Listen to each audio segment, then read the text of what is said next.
कात्रजकरांच्या पाचवीला पुजलेली गोष्ट वाहतूक कोंडी.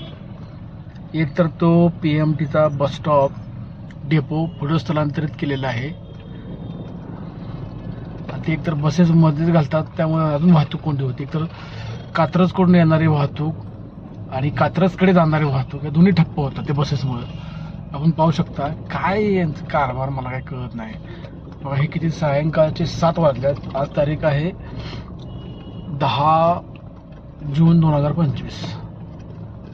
आता मला पुढून 100 मीटरवरून राईट टर्न घ्यायचा आहे.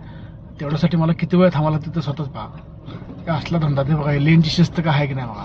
पांढरा पट्टा कुठं दाखवला आहे, कुठे गेलं पाहिजे. त्या पेट्रोल पंपवाल्यांच्या CNGच्या गाड्या सगळ्या रस्त्यावर उभ्या असतात. त्या सगळा असा गोंधळ सगळा.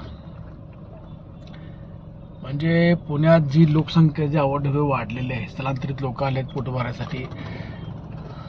आज 85 ते 90 लाख पुण्याची लोकसंख्या झाली. ती वाहतूक कोंडी अशी 3 तर व्हायची काम आहे सगळी.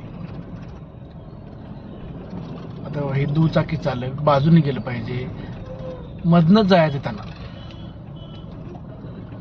काय बोलावं आता बघा.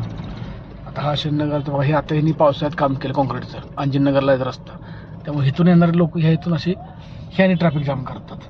तरी मग ह्याने असं बोर्ड लावले आहेत किंवा इथं CNGसाठी गाड्या थांबतात ना, आणि त्यामुळे वाहतूक कोंडी होते सोसायटीमध्ये जाणाऱ्या लोकांसाठी. ही असा सगळा कारभार आहे बघा. काय कसं काम करायचं अवघडच आहे. म्हणजे लोकांना कामाच्या ठिकाणी जेवढा त्रास होत नाही, तेवढं हे वाहतूक कोंडीमुळे होतो. आता आपल्याला इथून वळायचं आहे, तुम्ही स्वतःच पहा किती वेळ लागतो.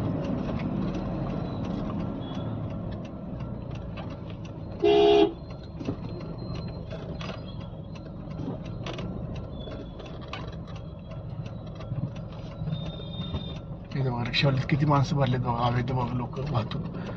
कसं वळायचं, काय अवघड धंदा सगळा. मला इथून आतमध्ये जायचं आहे.